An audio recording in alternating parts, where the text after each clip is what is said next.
jitihada ambazo tumepitia, ambazo za kwanza ni kuhakikisha nakutana na wataalamu ambao wa kuanzia wa saikolojia na malezi ya kijamii kwa ujumla, kupata ushauri wa kidaktari, kuangalia afya.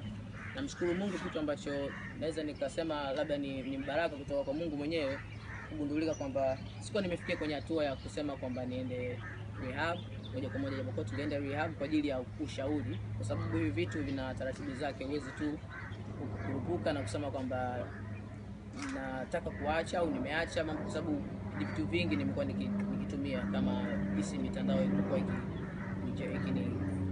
accuse. Kwa hiyo inamaanisha so far tumepata taratibu zote muhimu, na bahati ya kwamba nahitaji kuwa na watu tofauti na wale ambao nilikuwa nao miaka mingi. Mimi kwangu ilinipa faraja kabisa, kwa sababu nipo sehemu salama kabisa, ambayo naweza nikasema ni baraka. Yani isingekuwa ni Mungu na isingekuwa maombi ya mashabiki zangu, labda isingekuwa hivyo tu ilifikia sasa hivi.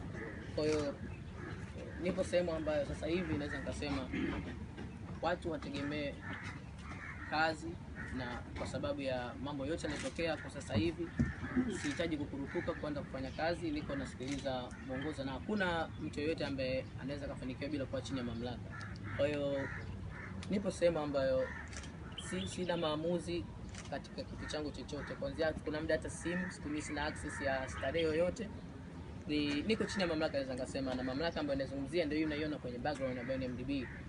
Na as you can see ni watu ambao toka tunaanza safari yangu ya muziki ni watu ambao hajawahi kuniweka katika njia ile potofu. Kwa hiyo naweza nikahakikishia kwamba hakutakuwa tena kuna press kama hii next time. Either itakuwa ni press ambayo tunazungumzia kitu kingine, kwa sababu hii ni mwanzo wa kitu kizuri na ni mwisho wa ubaya wote ambao umetokea kwa muziki.